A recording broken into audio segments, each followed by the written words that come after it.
Okay, hi everyone. We're on to a new interview, which is about Meet a Designer. So we are meeting today Florence De Waal.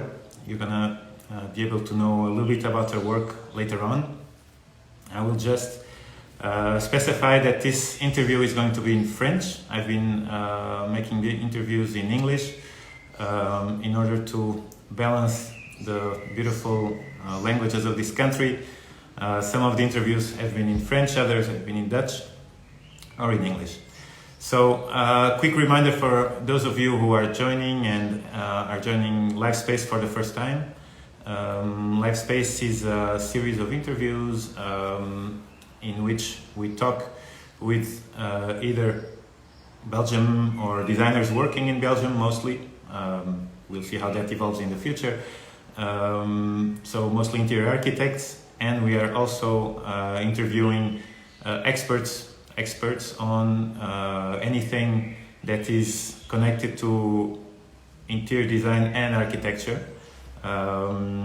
So for now we have interviewed some designers such as Jan Gijzen from Pure Architects.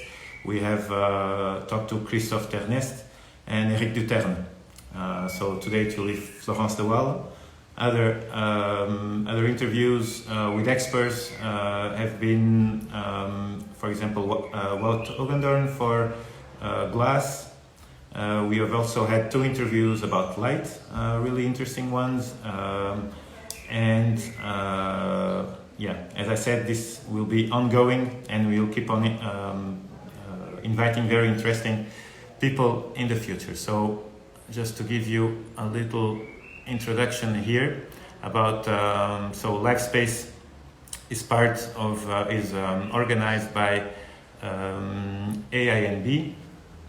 A quick reminder again, so it's the Interior Architects Association in Belgium. And this association is about giving support to interior architects. It's also getting connections over between, like I said, experts, people in the construction business, and architects and interior designers. We're also on that side giving technical and administrative advice. We are also doing other initiatives like this one about sharing knowledge. And this can go up to organizing events or participating in events, and we also do info sessions for students. So, getting closer to today's subject, there you see Florence De Waal is smiling. We will be talking with her in a second. So, Florence has her own specialty, her own line of expertise. As you know, interior architecture has a lot of different domains. You have people working on housing, on office, on retail, and Florence has her own specific way, which we will discover soon. I will go briefly through some of the projects that we're going to see. And that we'll hear about, as you can see here, and we will go through a little bit more into detail in some of these images. So I will just go on and invite her, and there you go, Maison Florale. All right, so Polygon is going through, and I will switch to French. Hello. Moreau, est-ce qu'on peut le faire en français? Bien sûr, bien sûr. J'ai commencé par dire que j'allais switcher de langue.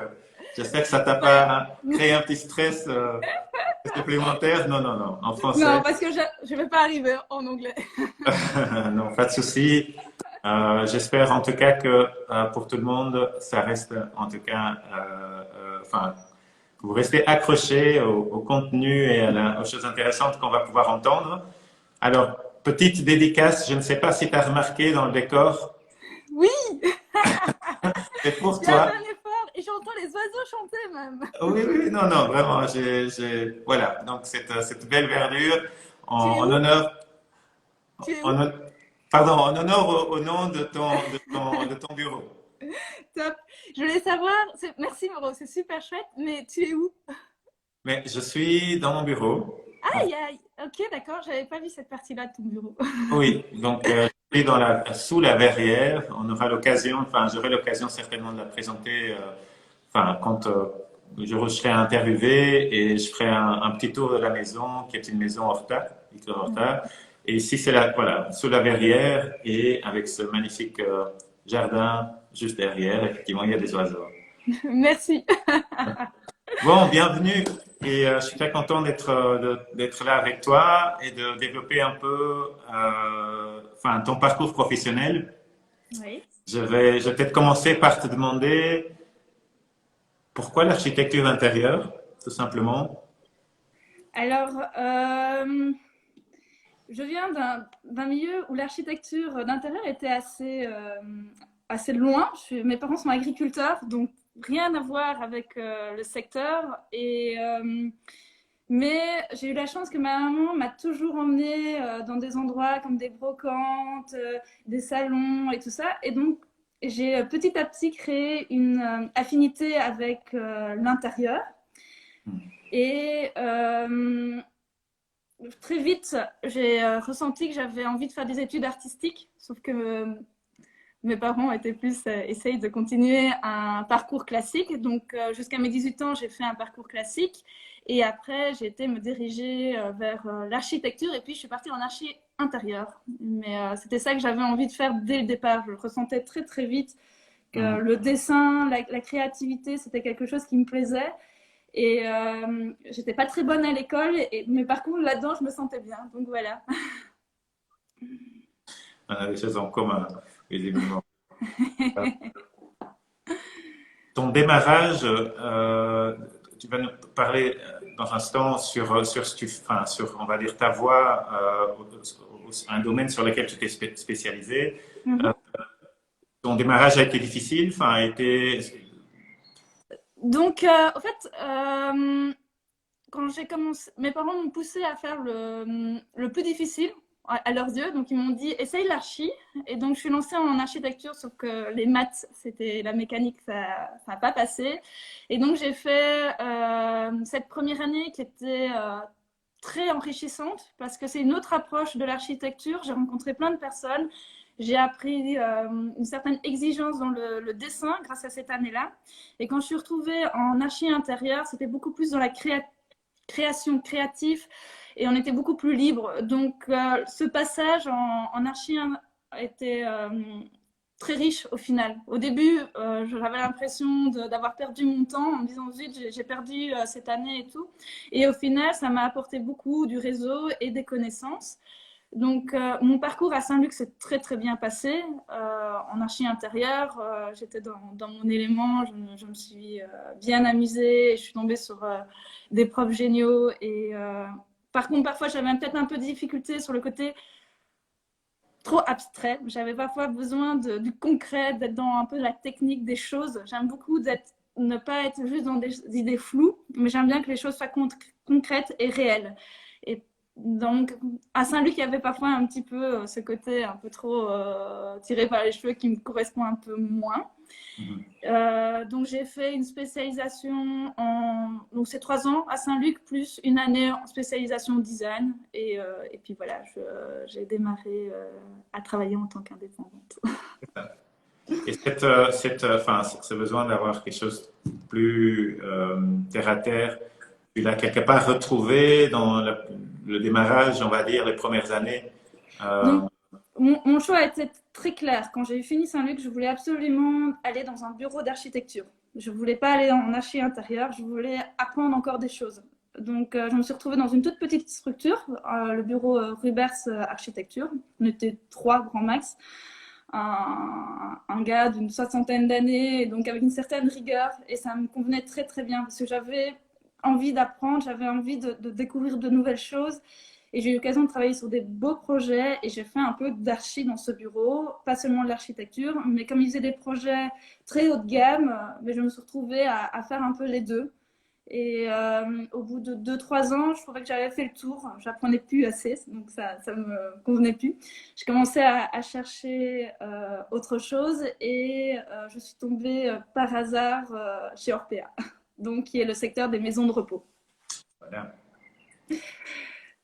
OPA, du coup, parce que tu y travailles encore avec aujourd'hui, Oui, tu c'est peux un nous de mes gros clients. expliquer, voilà. Donc, quand je suis arrivée chez Orpea, donc j'étais indépendante, mais il y avait déjà une structure mise en place. Donc, il y avait vraiment une structure développement. Donc, c'était séparé en deux, une partie développement et une partie gestion des maisons de repos, maintenance. Et dans cette cellule développement, il y avait un bureau d'architecture qui est le bureau PMO de Pierre Moriamé. On était 2 archis intérieurs et toute une équipe de mode, donc maître de l'ouvrage délégué, qui faisait les suivis de chantier, puisqu'on avait beaucoup de chantiers en même temps, donc il y avait plusieurs personnes. Donc on était tous ensemble et il y avait une certaine efficacité, puisque tout le monde se retrouvait dans le même bureau, donc on était très efficace dans notre travail et on n'avait pas le choix parce qu'il y avait énormément de projets. Donc voilà. C'est ça. Enfin, et pareil, enfin, en quoi consiste, donc, peut-être, tu peux expliquer un peu mieux ce que c'est Orpea, parce que Oui, je pense qu'il y a très peu de personnes qui connaissent, et ça donc nous donne du coup un bon cadre sur oui. Donc Orpea, c'est un groupe français spécialisé dans les maisons de repos, les EHPAD, comme les Français appellent ce type de résidence. C'est un groupe privé assez, assez haut de gamme dans, en tout cas, l'approche. Et on essaye d'avoir un cadre très agréable pour les personnes âgées. Et donc voilà, il y a, je pense, je ne sais plus exactement le nombre de maisons en Belgique, mais c'est énorme. C'est vraiment un très gros groupe. Maintenant, ils sont même présents en Chine. Ils ont des projets un peu partout dans le monde, un petit peu en Espagne, en Italie. Voilà, c'est vraiment un gros groupe. Et donc, il y a vraiment une cellule qui a été créée en Belgique en développement parce qu'il y a eu une accumulation de permis qui devait être très vite mis en route, sinon Orpea perdait le permis. Et il y a toute une histoire assez particulière avec les maisons de repos, un système de lits et donc des agréments. Et si Orpea perd ces agréments, ils ne peuvent plus les avoir. Et donc il y avait le timing qui était très très serré et on s'est retrouvé à un moment avec quasi 20 projets en simultané à gérer. Donc voilà, c'était vraiment du très consistant. Mais c'était très très chouette, c'était une très bonne ambiance, il y avait vraiment un très chouette challenge. Donc voilà. Et peut-être la taille des projets, pour qu'on comprenne un peu. Donc les maisons varient, c'est comme un hôtel, c'est vraiment la taille d'un hôtel qui est entre 80 et 100 lits. Donc voilà, ça, je pense que c'est peut-être l'image la plus claire pour tout le monde. C'est vraiment un hôtel, c'est vraiment ça, c'est des bâtiments très importants. Et donc voilà, il y a vraiment beaucoup de choses à tenir en compte parce que les maisons, c'est pas seulement des chambres, il y a des parties communes, il y a des cuisines, il y a des espaces de sport, balnéo, voilà, il y a toute une structure autour. Et donc, ce n'est pas une simple résidence où on doit juste essayer de mettre des lits l'un à côté de l'autre. Il y a vraiment une recherche de bien-être de la personne. C'est exactement ma prochaine question. C'est au niveau de l'expérience recherchée pour euh, ce type de cadre. Qu'est-ce que vous essayez de procurer vraiment comme expérience pour les résidents?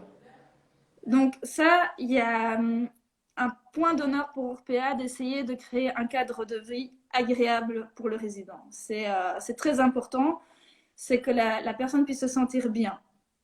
Et aussi que la famille, que les amis, que les personnes extérieures puissent avoir envie de venir.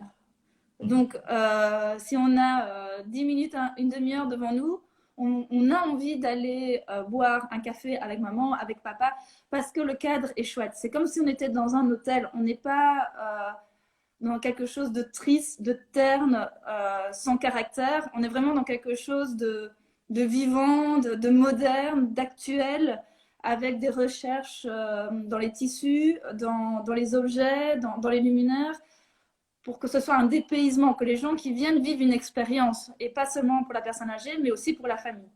Il y a même un espace prévu pour les enfants, il y a vraiment un bar, il y a un espace prévu pour les familles. Si on a envie de s'isoler, il y a une pièce conçue et aménagée de façon agréable si on a envie de faire une fête d'anniversaire entre nous et pas être à côté de toutes les autres personnes âgées. C'est ça. Donc, d'une certaine forme, faire une maison de repos sans faire une maison de repos. Oui, exactement. Euh, Oui. c'est ça. C'est essayer de casser les clichés classiques de la maison de repos. Code, oui. Ouais, les codes, exactement. Et du coup, comment tu y arrives? Quels sont les outils,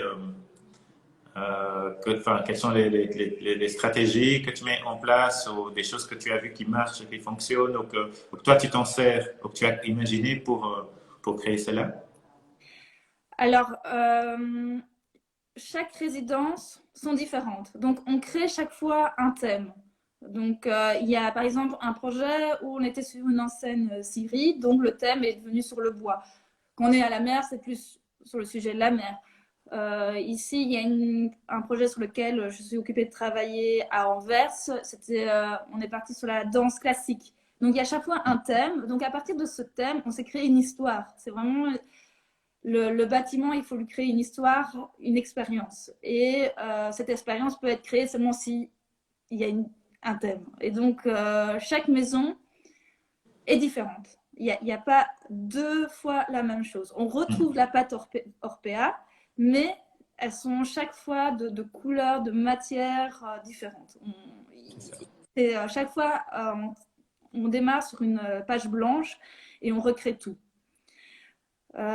Donc voilà, c'est comme ça que démarre en tout cas ma créativité. Et après, en fonction du thème, je fais des recherches au niveau des visuels, des couleurs, comme pour créer l'ambiance d'un hôtel, quelque chose de classique, tout en tenant compte des exigences et des problématiques d'une maison de repos. Je peux pas commencer à mettre certains revêtements au niveau du sol parce que voilà, on est dans une maison de repos, j'ai des contraintes. Donc voilà. Ok, mais enfin, tu rentres dans des choses très spécifiques. Peut-être c'est intéressant de, de montrer du coup peut-être un projet plus spécifique sur lequel tu peux Oui. nous guider un peu. Oui. Donc ça, c'est le projet Belle Époque pardon, à Knock. C'est un projet qui date de 3-4 ans, je pense. C'est avec le bureau Arcas Il y a beaucoup de Architecture. bruit derrière moi, non? Non, ça va. Non, ça va? Oui, non, ça va, il n'y a pas de souci. Je pense que les voisines sont en train de se taper Cosette ici à côté. Je les entends. Donc du tout, Pas de problème. Donc ça, c'est un des premiers très très très gros projets. C'est vraiment le premier prestige que j'ai fait au sein d'Orpea. C'était le plus haut de gamme, le premier plus haut de gamme que j'ai fait. Donc on se retrouve pas loin de la gare de Knock. Ils ont créé tout un nouveau quartier. Et Knock a imposé une certaine architecture, comme on peut voir sur la photo, très classique. Et comme on n'était pas loin de la mer, on est resté dans les tons de la mer et dans le côté assez classique flamand qu'on peut deviner. Donc, on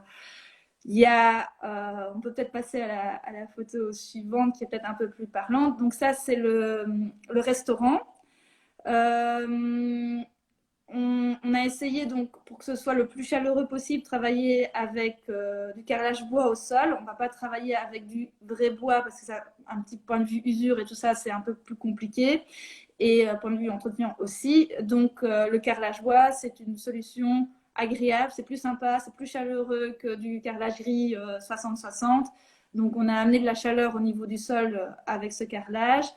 On joue beaucoup avec des niveaux de plafond différents et on essaye de jouer avec des couleurs. Donc là, on peut voir au loin qu'il y a les colonnes qui ressortent pour créer une dynamique dans le volume.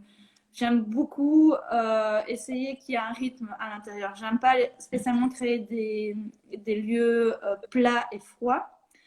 Et donc c'est pour ça qu'il y a des sièges de couleurs différentes, on retrouve des murs de couleurs différentes, c'est pour créer vraiment un rythme. Et pour la personne âgée, c'est important de travailler avec des couleurs, ça permet de se repérer, de bien comprendre le milieu dans lequel elle se trouve. Mhm. On voit sur l'image effectivement qu'il y a un jeu enfin, de rythme, mais également, enfin, ce rythme est accentué par cette ligne d'éclairage indirect qui, quelque part, j'imagine, marque aussi la circulation et est plus Oui, facile pour le. exactement. Et ça permet de zoner aussi. Il y a toujours cet exercice de. On n'a pas envie de manger dans un réfectoire. C'est pas très agréable. Et eux, les personnes âgées, n'ont pas envie non plus de manger dans un réfectoire. Donc, on essaye de créer des zones. Donc, une façon de créer des zones, c'est travailler au niveau du sol avec des matières différentes ou des couleurs différentes, et au niveau du plafond, de travailler avec des hauteurs différentes. Après, on voit les colonnes qui sont à l'arrière, qui ont été habillées avec un peu de déco. Ça permet aussi de zoner. Il faut se rendre compte que tout le monde qui sont dans ces maisons ne sont pas dans le même état physique, et donc c'est important qu'on se sente bien, et s'il y a une personne qui est un peu moins bien, on n'a pas spécialement envie de la voir en mangeant. Donc c'est pour ça qu'il y a cette recherche de création de zonage. Mhm. C'est ça. On voit aussi qu'au niveau mobilier, il y a une volonté enfin, de sortir du mobilier type pour ce type d'espace, j'ai l'impression. Oui, donc ce projet-là, donc ça c'était au début, donc quand il y a eu vraiment un boom chez Orpea de projets. Et vu qu'on n'était que deux à Archi Intérieur en Belgique, naturellement, on ne pouvait pas gérer 20 projets en simultané. C'est impossible. Donc, on a travaillé avec une entreprise française, Geria, qui est vraiment spécialisée dans le secteur des maisons de repos. Donc, ils fabriquent sur mesure du mobilier adapté aux personnes. Donc, il y a le travail de l'assise, il y a aussi le choix des tissus pour que ce soit simple à entretenir. Donc, on essaye de trouver avec eux des modèles assez modernes, et on essaye de placer quelques pièces en plus qui sont des éléments connus de design que tout le monde connaît, et qui permettent de sortir de la chaise un peu triste. Mhm. C'est ça. Et en même temps, on voit sur la photo, il y a aussi une envie d'apporter des touches de couleur et créer du contraste, on dirait. Oui, oui, oui. Là, on voit bien, on a travaillé avec deux matières pour amener un peu de chaleur au niveau du salon. On a travaillé avec un tapis. Il y a des tapis vraiment bien adaptés pour les parties communes qui posent pas de problème point de vue entretien. Et directement, ça crée des zones, ça rythme l'espace, ça évite d'avoir un espace très vide au niveau du sol. C'est ça. La, la vision, le tactile chez les personnes âgées, enfin, disons, les choses évoluent Oui, avec son âge et du coup, il y a une sensibilité qui n'est pas la même, j'imagine, et que oui, tu dois intégrer dans ta conception. oui. Donc, une personne âgée a une vue beaucoup plus faible et plus terne que toi et moi. Donc, c'est important de créer du contraste. C'est un métier qui évolue beaucoup. Il y a des études qui sortent, il y a des gens qui réfléchissent comment aider à que l'espace soit idéal pour une personne âgée. Et on s'est rendu compte que créer des espaces complètement beiges, du sol au plafond, ça sert à rien. La personne, elle ne comprend pas l'espace. Donc, petit à petit, on a amené de plus en plus de couleurs pour essayer que la personne puisse bien comprendre l'espace. Travailler avec un sol plus clair, un mur un peu plus foncé, ça permet de bien sentir le volume de la pièce. Mais il faut éviter, par exemple, de jouer peut-être avec un damier, parce qu'un damier, le fait de jouer blanc, noir, on a un contraste très important, mais le noir, pour une personne âgée, ça a tendance à lui faire peur. Elle pense que c'est un trou dans le sol ou ce genre de choses. Donc, il y a des petites choses à tenir compte comme ça. Au niveau des assises, des chaises, souvent, on essaye de travailler avec du bicolore. ou en tout cas que l'assise soit très différente au niveau de la couleur du sol. Comme ça ressort. La personne, elle voit bien où se trouve l'assise de la chaise par rapport au sol. C'est ça. Voilà. Ça s'applique effectivement dans plusieurs domaines. Je le perçois aussi sur les aménagements de bureaux, l'utilisation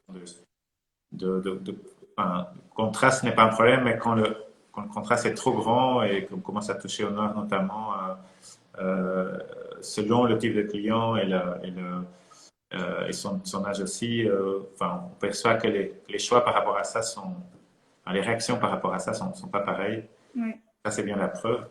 Ben, ça va être très intéressant. On va peut-être continuer sur un projet de côté d'Anvers.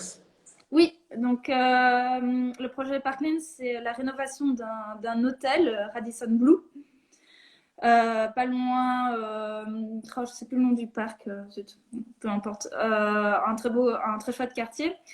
Et donc là, il y avait tout un challenge, c'est qu'on avait des magnifiques éléments comme les luminaires, et on a gardé le bar, on a gardé le desk d'entrée, on a gardé tous ces éléments parce qu'ils étaient magnifiques.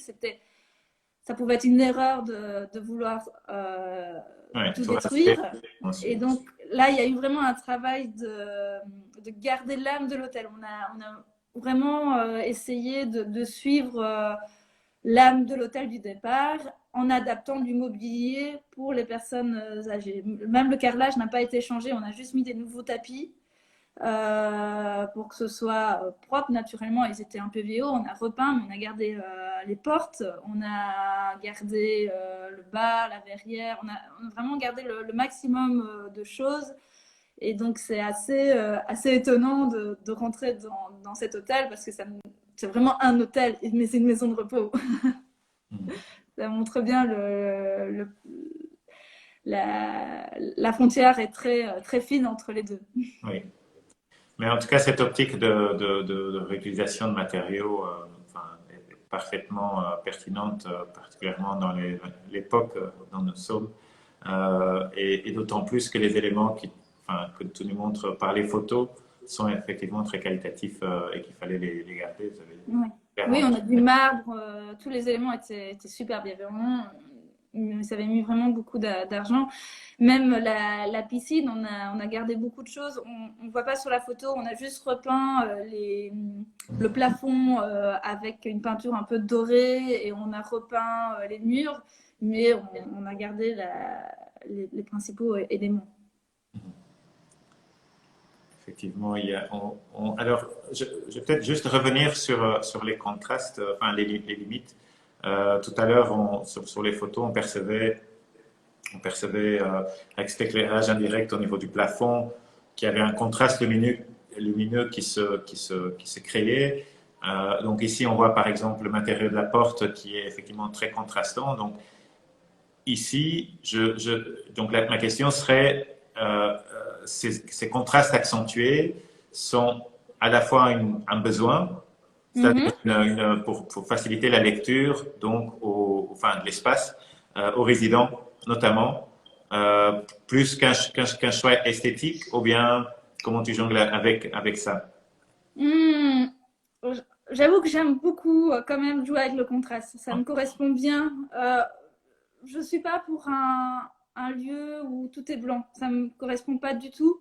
Et je trouve ça chouette au fait d'arriver à créer un contraste, un rythme dans un lieu sans que ce soit trop lourd. C'est toujours arriver à jouer avec la bonne limite, ne pas aller trop loin dans la réflexion. Mais j'aime beaucoup de plus en plus, avec le temps, avec mon expérience, j'éprouve le besoin de jouer avec les couleurs, en fait. Je me sens de plus en plus à l'aise. Quand on sort de l'école, on est un peu timide, on nous a inculqué un peu d'être très blanc, je trouve. Et mon expérience chez Orpea m'a beaucoup aidé à m'amuser avec les couleurs, en fait. Petit à petit, et puis ouais, j'ai pris goût. Pardon, je t'ai interrompu, je disais, et les matières, du coup, notamment, enfin, on voit ici dans l'utilisation de bois, on voit que le tapis également a une texture particulière, qui a un entre les deux.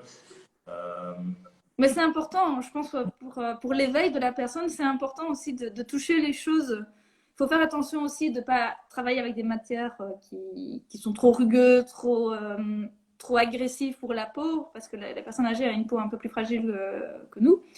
Mais je trouve ça très agréable de travailler sur des matières, même par exemple pour les têtes de lit, ça m'arrive de juste mettre un papier à tapisser, un Vestcom texturé, et ça crée de la profondeur et un peu de chaleur, parce que voilà, c'est pas plat. Le fait que ce soit légèrement texturé, ça donne de la chaleur, quelque chose de chaud, d'agréable, et qu'on n'a pas avec une simple peinture, qui est beaucoup plus plate visuellement. Alors, on a encore. Enfin, je suis désolé pour l'architecte, à chaque fois est caché par ma photo. Mais... C'est PMO et c'est Pierre Morianet. Donc, ça va, ça va, je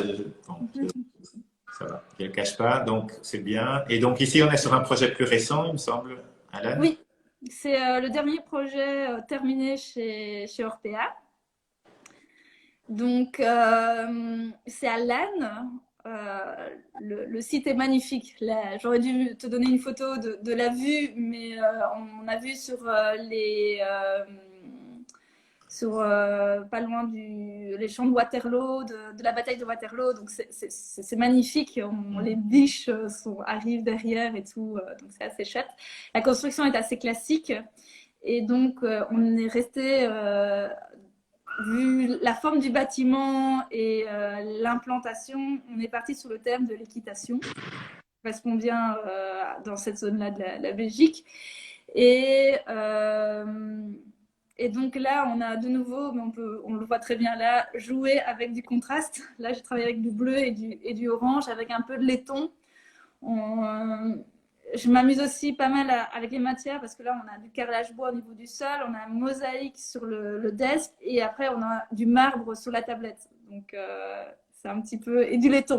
Donc, c'est un bon exemple, et on le voit peut-être encore sur cette photo. Oui, voilà. Tu as deux matières sans être en ayant une texture différente, au niveau de la couleur, elles se parlent et elles sont proches. Et effectivement, je suppose que si tu n'avais pas souligné ce cadre, ça serait peut-être difficile pour le résident de percevoir clairement les limites selon la luminosité de la journée. Oui, voilà, ça crée du contraste, ça crée de la lumière. J'ai aucun problème de travailler avec des couleurs foncées, mais il suffit de la souligner, la couleur foncée, avec quelque chose d'un peu plus clair, et directement on crée un rythme, on crée un volume qui est beaucoup plus lisible et ramène de la chaleur. Donc là, on le voit, on a du bleu, on a du beige, et on a un bois un peu acajou avec un siège beige. Il y a vraiment une superposition de nouveau de couleurs et de matières.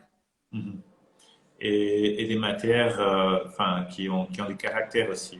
On voit ici ce bois acajou qui est assez veiné. Le contraste est aussi là entre des éléments plus lisses, comme les plans en avant et les plans en arrière. Oui, mais je trouve que ce soit une maison de repos ou un hôtel, il faut aussi un peu s'amuser, parce que c'est quand même un endroit un peu unique, et donc c'est chouette que ce soit pas comme chez soi. Chez soi, je peux comprendre que les gens aient besoin de quelque chose de plus calme, mais là, en venant dans cette maison, ils vivent une expérience. Ils vont pas spécialement mettre ces trois couleurs chez eux, on va peut-être pas trouver ça chez eux, mais là, on peut se l'autoriser. Il y a quelque chose de nostalgique sur cette image. Donc là, c'est une tête de lit d'une des chambres. Donc souvent, on travaille par des couleurs différentes par étage. Ça permet à la personne de se repérer, de savoir, ok, je suis au premier, au deuxième, au troisième, c'est bleu, vert, rouge, peu importe. Et ici, j'ai eu envie de travailler quelque chose qui nous parle, ça veut dire le tissu.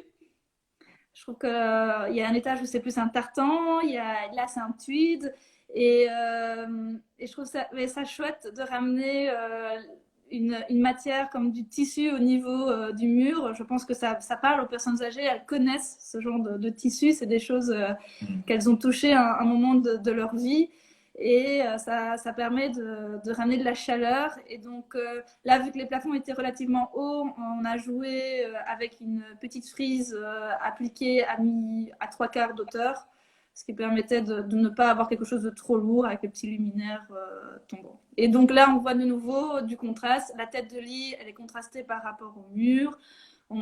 Ça permet à la personne de bien comprendre l'espace. Et on ne le voit pas sur la photo, mais le liseré de la tête de lit est dans la couleur du liseré du... Ah non, ouais, on le voit à peine. On le voit à peine, on le ressent. On le ressent. Mais voilà. Et donc, c'est une volonté de souligner la forme. Mhm. Enfin, revenant sur le rythme, on comprend aussi effectivement sur le pan sur lequel tu as appliqué cette finition texture, enfin, avec la texture qui démarre à la plainte et qui s'arrête peut-être à 1,80 m, quelque chose comme ça. Ah oui, je crois que je suis même un peu plus bas, je suis plutôt à 1,70 m. Je suis pas très. Ça crée un jeu en tout cas de proportions qui est intéressant. Oui, oui, on retrouve ça, c'est dans la maison Cavrois à Lille. Il y a ce jeu-là aussi. Je trouvais ça, les plafonds sont très hauts et je trouve ça toujours très chouette. Ça apporte un petit plus dans le volume. Ça, c'est la piscine qui est super chouette. Ça ressemble pas. C'est une piscine, vraiment une balnéo et avec des jets. Voilà. Oui. Donc, pour bien distinguer la plage de la piscine par rapport à l'eau, il y a ce bois qui fait le contour. Et là, on ne le voit pas sur la photo, mais pour le sol de la piscine, j'ai trouvé un carrelage. Donc, il faut que ce soit du antidérapant pour que la personne ne glisse pas au niveau, sur le sol. Et tu vois, quand la mer se recule, le sable crée des petites vagues. Et donc, le carrelage au niveau du sol de la piscine, c'est ces vagues de sable, en fait. Oui. Donc, ça permet d'avoir cette petite sensation d'être à la mer. Je vais encore, il y a d'autres images que nous avions sélectionnées, toujours avec ce jeu de couleurs. Oui. Ici, c'est un espace bar. Enfin, c'est ma photo qui cache. Ça, c'est une résidence-service. Donc, la différence entre maison de repos et résidence-service, c'est que résidence-service, c'est des appartements. Donc, la personne est beaucoup plus autonome, mais on crée toujours un espace commun avec un bar, un petit salon et un endroit où ils peuvent manger. Donc, comme ça, il y a une vie sociale dans la maison.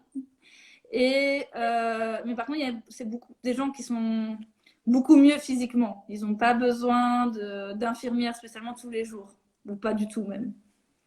Mais ils essayent c'est entre les deux. C'est quand la personne est encore très très bien, mais qui n'a pas envie de vivre seule chez elle parce qu'elle a peur de si elle tombe, s'il y a un souci. Là, elle est encadrée, s'il y a un problème, il y a un appel malade et il y a quelqu'un qui peut arriver. Voilà. Inspiration. Quels sont, si tu dois nommer un artiste, un designer qui t'a procuré de l'inspiration dans le passé ou qu'il fait encore, que tu voudrais partager avec nous? Alors, en inspiration, ouais, je citerai l'espagnole Patricia Urquiola, pardon, qui est, je trouve aussi, on retrouve ce travail de contraste dans les couleurs, dans ce qu'elle fait. C'est ça que j'aime beaucoup. Dans ces lieux, il y a vraiment zéro complexe avec la couleur. Elle se sent à l'aise avec les motifs, avec la couleur. Et j'aimerais arriver à continuer à évoluer dans mon travail et atteindre ce type de perfection, d'approche du design, de l'intérieur, d'aller toujours un peu plus loin, d'avoir de moins en moins peur avec la couleur. Je dirais même de l'imperfection parfaite, en quelque sorte. L'imperfection. Mais c'est vrai qu'on voit les projets de Patricia. Ouais, ils sont super chouettes. Hein. Là, on voit, on a un peu comme Alan, on a ce bleu un peu canard dans ce cas-ci, avec ces sièges orange, on a du gris. Il y a au niveau du sol aussi, on voit qu'elle travaille avec un sol noir et beige. Donc, on a aussi ce contraste au niveau du sol qui est très chouette. Et alors, point de vue inspiration, pour moi, on peut s'inspirer de plein de choses. Il n'y a pas que s'inspirer d'un archi intérieur. Et donc, il y a une personne qui m'inspire beaucoup dans sa personnalité, dans ce qu'elle fait, c'est Alix Petit. C'est une Parisienne qui crée des vêtements, qui est la marque Emzone. Et elle est aussi complètement décomplexée avec la couleur, la forme, les modèles. Et donc, c'est une nana, une super chouette entrepreneuse qui mène super bien son projet, qui est super chouette. Et donc, mon inspiration ne vient pas seulement d'autres architectes d'intérieur, mais aussi de la mode. Je trouve qu'il y a ce qu'on retrouve aujourd'hui dans l'archi intérieur passe avant souvent par la mode. Il y a une continuité. Et aujourd'hui, il y a quand même toute une question par rapport à la consommation, de comment on consomme les vêtements. Et cette réflexion, je trouve qu'elle déteint de façon positive sur l'architecture d'intérieur. On se pose de plus en plus de questions de comment on va créer nos intérieurs, en fait. Aujourd'hui, on a tendance à créer un lieu, un restaurant, il dure 3 ans, on recasse tout, on refait, on recommence. Et je trouve ça un peu dommage. Je ne sais pas ce que tu en penses de ton côté, mais je trouve ça tellement triste, cette façon de voir les choses, au lieu d'essayer de se dire, OK, j'ai un lieu, ce lieu, il a peut-être une histoire, ou s'il est un peu pauvre dans son histoire, il y a quelqu'un qui va vivre dedans. Ou qui va créer une activité. Et il faut peut-être que ce lieu réponde à cette activité, à cette personne, et qu'on aille plus loin pour que ça ne se démode pas, en fait. Je trouve ça très, très triste, ce côté de, après 3 ans, on change. Je trouve ça un peu... c'est pas la bonne approche pour moi de l'architecture d'intérieur. Clairement, le secteur de la construction, c'est un des secteurs les plus polluants. Polluant, oui. Donc forcément, nous devons être très sensibles à ça et nous adapter et sublimer des choses qui sont existantes dans un projet. Je pense que ça fait partie de la sensibilité de chaque architecte, designer. Enfin, je pense que ça s'applique à plein de domaines. Réutiliser, recycler, transformer. Donc ça, effectivement, c'est quelque chose que tu adhères et je pense qu'il faut préserver et continuer de les faire évoluer le plus possible. Oui, quand on voit un bâtiment comme dans les bâtiments hôteliers d'Horta, il y a quand même un travail extérieur, intérieur, qui est extraordinaire. Ce serait une catastrophe de détruire ça. C'est impossible. Il y a la poignée, tout est pensé, tout est réfléchi. Et je trouve ça super chouette d'arriver à créer des lieux où on n'a pas du tout envie. Ça ne se démode pas. Ça reste beau. Ça reste éternellement beau, j'ai l'impression. Oui, effectivement. Et en parlant de lieux, est-ce qu'il y a un lieu à Bruxelles qui te... Alors, j'ai beaucoup réfléchi. C'était pas facile comme question.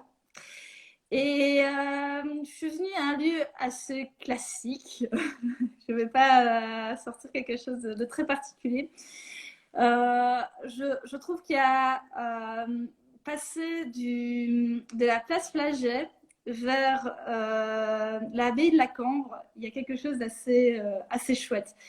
La place Flaget, c'est populaire, c'est vivant, c'est un carrefour de population, de quartier, parce que Bruxelles, on fait une rue, on tombe dans un quartier qui n'a rien à voir avec le quartier d'à côté. Puis on passe par ces magnifiques maisons, où il y a plein de petits détails super chouettes. Et puis quand on arrive vers l'abbaye de la Cambre, on tombe vers quelque chose de très calme. On n'a plus l'impression d'être dans une ville, on a l'impression d'être dans un autre temps. Et ce parcours-là, je trouve assez chouette. Et sinon, tu as peut-être quelque chose à ajouter par rapport à ça? Non, en fait, c'est marrant parce que j'ai failli être en retard pour notre petite interview et je suis passé exactement par la place Flaget et le parcours dont tu parles. Et c'est effectivement une transition assez incroyable, ce qui fait aussi là, tout le charme de Bruxelles, je pense. C'est sûr. Et aussi, ce que je trouve assez inspirant en Belgique, c'est Bon, moi, je suis beaucoup sur Bruxelles et la Wallonie. J'ai des chantiers en Flandre quand même. Mais passer une journée à Gand ou passer une journée à Anvers, ça n'a strictement rien à voir de passer une journée à Bruxelles. Il y a vraiment un gap de mentalité, de style dans les restaurants, dans les boutiques. Et parfois, pour se faire une cure d'inspiration, faut pas spécialement aller loin. Je faut passer une journée à Gand ou à Anvers, mais je vois des choses totalement différentes et ça fait du bien.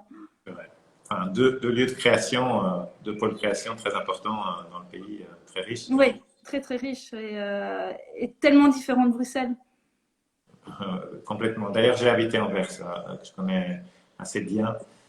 J'ai pas été hier, mais enfin, un bon nombre de créateurs à tous les niveaux et architectes viennent d'Anvers. On aura l'occasion, de toute façon, dans le programme d'interviewer d'autres, anversois et gantois certainement, enfin, mais pas que. D'ailleurs, par nos collègues flamands. Une dernière question, parce que le temps file. J'ai pas le temps passé. Est-ce qu'il y a un autre domaine, enfin, que tu aimerais particulièrement essayer ou que tu as déjà commencé, initié et que tu veux développer? J'aimerais vraiment faire un hôtel. Ça, c'est quelque chose qui me... Dans la continuité. Dans la continuité, oui, parce que ce que j'ai pu faire jusqu'à maintenant, c'est très technique. Et j'aimerais avoir un projet où je peux aller un peu plus loin dans la créativité. Donc, un hôtel, je pense, me permettre, j'arriverai à gérer la quantité du projet. Je sais comment gérer ce type de projet, mais ne plus avoir exactement les mêmes contraintes que j'ai dans une maison de repos et pouvoir me lâcher encore un peu plus dans la créativité. Ça, j'adorerais faire ça, quoi. Bon, c'était la fausse dernière question. La vraie dernière, si tu devais choisir un domaine sur lequel tu n'as aucune expérience et que tu serais presque limite un peu en position de risque maîtrisée, mais je veux dire que tu sortirais vraiment de ce que tu as fait aujourd'hui. Donc on a le retail, on a les musées, on a les publics, du design, exposition, sportif. Un lieu dans lequel... Domaine, plutôt un domaine. Un domaine dans lequel je ne me sentirais pas à l'aise. Curieuse, Pardon? mais curieuse quand même de le faire.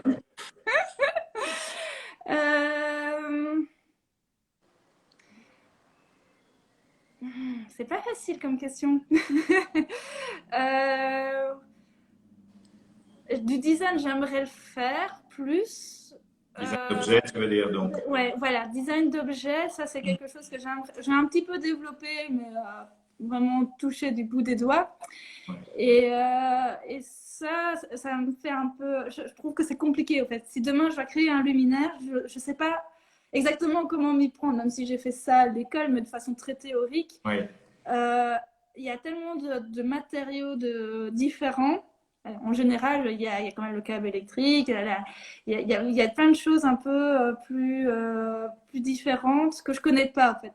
C'est quelque chose que je ne connais pas ou très. Et c'est probablement, enfin, tu as choisi probablement un des plus techniques, à vrai dire, parce que le design d'objets, le design industriel, finalement, parce que ça revient généralement à industrialiser. Si on veut dessiner une chaise, c'est pour en fabriquer. Oui, voilà. C'est hyper technique.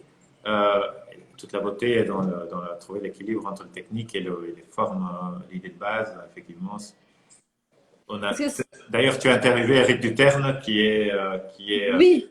Un architecte qui a fait cette expérience. expérience. Mais oui, je crois que c'est dans ce domaine-là où je vais vraiment me sentir en difficulté. Voilà. Ok. Ben, j'espère pouvoir re-interviewer dans le futur quand tu auras dessiné des belles choses également, qu'on puisse s'intéresser un peu plus à ça. Oui, bien sûr, avec plaisir, Mauro. En tout cas, alors j'ai une amie portugaise qui a beaucoup ri quand elle t'a entendu dire mon nom, Ah, parce qu'elle massacre en portugais. Euh, euh, En tout cas, merci beaucoup de ton. non, mais tu dis comment alors? C'est Alors c'est Mauro. Mauro. Ok, d'accord. Donc c'est Aston qui le dit bien. Parce Alors en que portugais, Moro, ça veut dire presque il est mort, en gros. ah, Mais bon, c'est peut-être pas la première ni la dernière. Les francophones me donnent ce plaisir à chaque fois. Euh, ben, En tout cas, c'était un plaisir. Merci beaucoup merci Mauro. pour Mauro. apprécier. Et je suis sûr que notre audience a apprécié également. Je vais du coup te dire au revoir et clôturer tout doucement. Et à bientôt, j'espère. À bientôt. Merci beaucoup. Merci. Bonne soirée. Salut. Salut. Alors ici, hop, sur ce bouton-là. Ouais, c'est parti.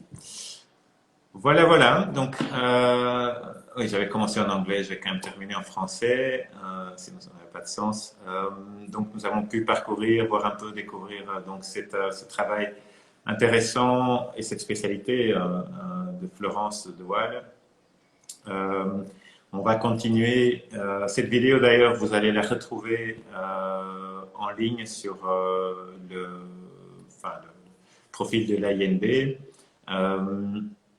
La semaine prochaine, nous allons reprendre donc une expertise et donc interviewer également quelqu'un qui sera dans le domaine de la construction. Malheureusement, exceptionnellement cette fois-ci, je ne sais pas encore vous l'annoncer parce qu'on en attend une confirmation, mais je peux déjà vous confirmer que c'est à 6h30 jeudi, donc ici sur Livespace pour l'INB.